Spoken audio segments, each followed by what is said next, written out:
پہلے تو مجھے اگر آپ اجازت دیں تو ایک واقعہ جو میں نے ان کے خاندان سے سنا میں آپ کے ناظرین سے شیئر کر لیتا ہوں کہ اپنے اہل خانہ کو شہید قائد عوام نے بتایا کہ یہاں آپ کو یاد ہے ان دنوں بیگم علی ملک اور دوسری خواتین ہوتی تھی جو جنگی قیدیوں کو واپس لاؤ کی مہم چلا رہی تھی. بالکل کیمپین تھی. اچھا وہ پوری کمپین جو تھی اس کے بانی مبانی شہید قائد عوام خود تھے. اس لیے کہ جب وہ جا رہے تھے تو وہ چاہتے تھے کہ ایک امپریشن جو دوسرا ملک ہے اس کو یہ ملے کہ اس پرائم منسٹر کے اوپر صرف ایک ہی پریشر ہے کہ قیدی واپس لاؤ. بالکل. جب وہ میز پہ جا کے بیٹھے تو دوسری طرف کی پرائم منسٹر نے کہا کہ tell me prime minister what do you want from me.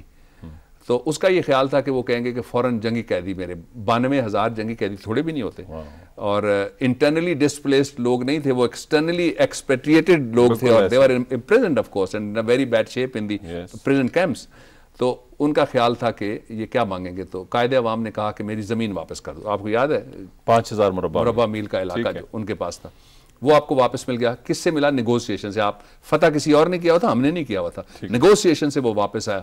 جنگی قیدی اس طرح سے واپس آتے ہیں کہ وار کرائم ٹرائل کسی ایک کا بھی نہیں ہوتا. ڈیمانڈ تھی, ڈیمانڈ اب بھی ہے, آپ دیکھ رہے ہیں کہ کیا ہو رہا ہے وہاں. 192 آفیسرز پر ڈیمانڈ تھی کہ ان کا وار یہ 20,000 سے شروع ہوا تھا جی, اور یہ پھر 800 پہ آیا اور پھر وہ فگر ہے جو آپ بتا رہے ہیں. لیکن اس کے باوجود ایک آدمی بھی وار کرائم چارجز کے اندر ٹرائل اس کا نہیں ہو سکا.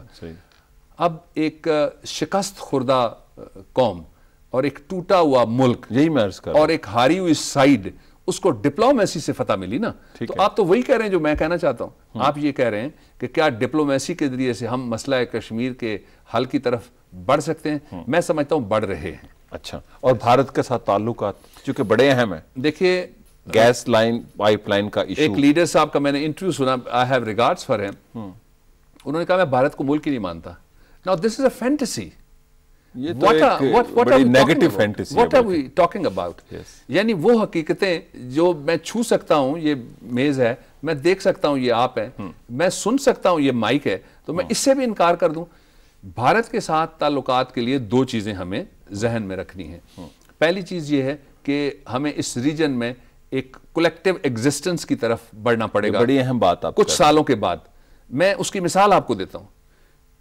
کوئی انگلش چینل کے ادھر اور ادھر جتنا خون بہایا گیا, نپولین سے شروع کر کے سیکنڈ ورلڈ وار تک, اتنی کبھی جنگیں ہوئی ہیں کسی دنیا کے کسی دوسرے خطے میں, بڑی جنگ رپورٹڈ ہسٹری میں. ٹھیک ہے جی.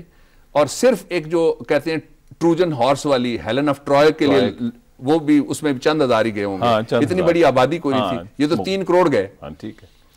اب سوال یہ ہے کہ ان ملکوں کے اندر پارلیمنٹس ایک ہو رہی ہیں, کرنسیز ایک ہو رہی ہیں, پتہ نہیں چلتا, بارڈرز ایک ہو رہے ہیں, اکانومیز ایک ہو رہی ہیں.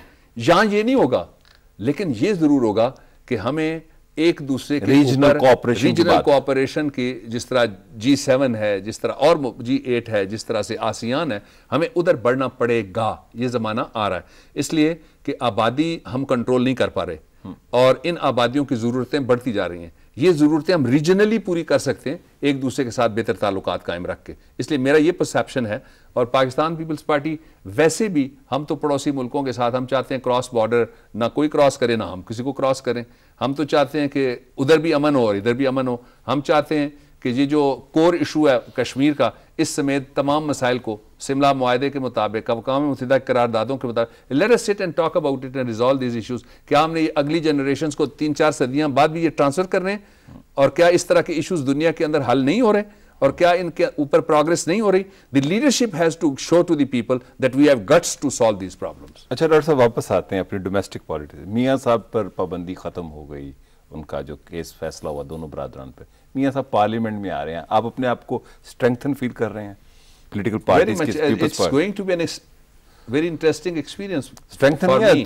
میں پرسنلی آپ کو بتاؤں کہ مجھے چونکہ لیڈر آف دی اپوزیشن کا جواب دینا پڑتا ہے اٹھ کے, تو مجھے تو بڑی خوشی ہوگی کہ میاں صاحب آئیں گے, کسی دن بول رہے ہوں گے, ہم ان کو سن رہے ہوں گے, and he should be the part of parliament. یہ تو فوراً ان کو آنا چاہیے. دیکھیے تھریٹن کس بات سے؟ اگر ہم نان گورنمنٹ ڈیموکریٹک گورنمنٹ ہماری ہو تو ہم تو بڑا تھریٹن فیل کریں گے, اور یا ہم نے کوئی خواہشوں اور ضرورتوں اور سودے بازیوں کی وجہ سے گورنمنٹ لی ہو تو تبھی تھریٹن فیل کریں گے. میں نے تو پہلے کہا ہے کہ ہمارے پاس سمپل میجورٹی بھی نہیں ہے. We have accepted a responsibility for this nation. ہم نے تو یہ آگ کا گولا تھا جس کے لیے اپنا دامن پیش کیا ہے.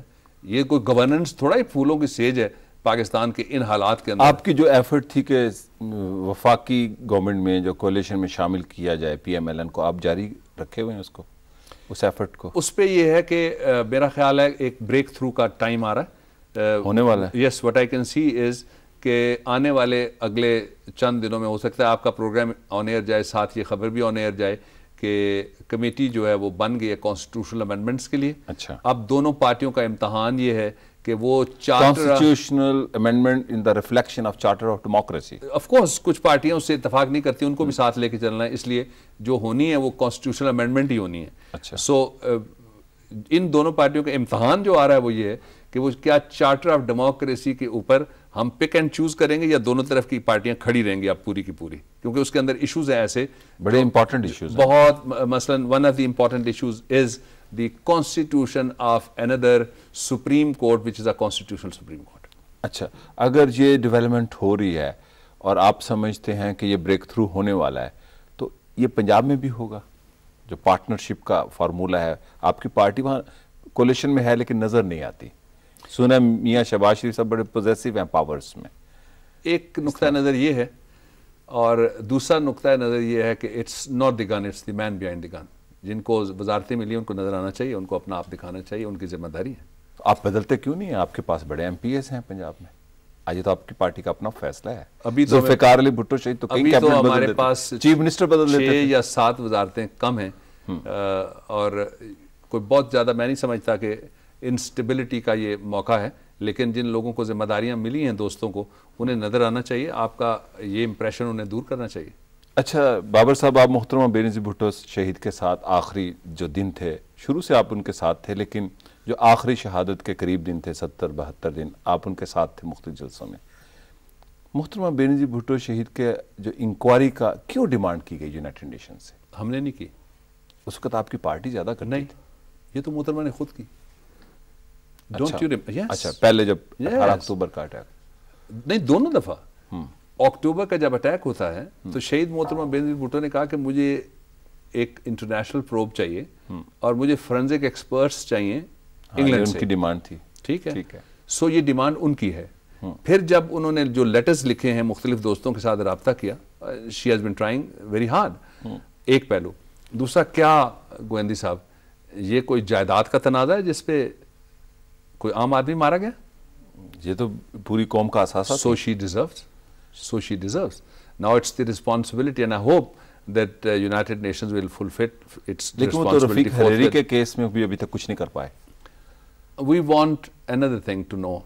ہم تو یہ چاہتے ہیں صرف کہ جہاں جہاں قاتلوں کے کھرے جاتے ہیں وہ بے نقاب ہو جائیں. اور ذوالفقار علی بھٹو کے قاتلوں کے کھرے جو ہیں، ان کے مقدمہ آپ کیا سمجھتے ہیں تاریخ نے ان سے جتنا بڑا انتقام دیا؟ لیکن ایک دفعہ دبئی کے اندر پریزیڈنٹ آصف صاحب بیمار تھے، میں ان کی تیمارداری کے لیے وہاں گیا ہوا تھا. محترمہ، میں اور پریزیڈنٹ آصف زرداری صاحب تھے. ہم نے کوئی 7-8 گھنٹے کی اس کے اوپر نشست کی. محترمہ کہتی تھی محترمہ کہتی تھی کہ قائد عوام کے مقدمے کے اوپر ججمنٹ تاریخ نے دے دیے. تاریخ نے دے دی، ذوالفقار علی بھٹو نے بھی کہا. لیکن جو ایاندے کے ساتھ ہوا، جو عدنان مہندرس کا ہوا، وہاں آپ دیکھیں کہ تاریخ کو ری ڈسکور کیا گیا. تاریخ کو جو آپ کہہ رہے ہیں نا، اس کے لیے پھر ایک سو موٹو نوٹس ریکوائرڈ ہے. آپ کے پاس ایسا جج ہے اب جو سو موٹو پاور پہ فیصلے کرتے ہیں؟ امید ہے وہ یہ پروگرام سنیں گے. شکریہ ڈاکٹر صاحب، آپ کی بڑی مہربانی. ناظرین، یہ تھے ڈاکٹر بابر اعوان. آپ نے ان کی گفتگو سنی. پاکستان کی سیاست، پاکستان پیپلز پارٹی کی پاکستان کے حوالے سے سیاست، علاقائی سیاست، اور پاکستان کے بارے میں ایک پر امید جو تصویر انہوں نے پیش کی. اگر آپ اپنی رائے سے آگاہ کرنا چاہتے ہیں تو ہمارا ای میل ہے tanazur@ptv.com.pk. شکریہ اور خدا حافظ.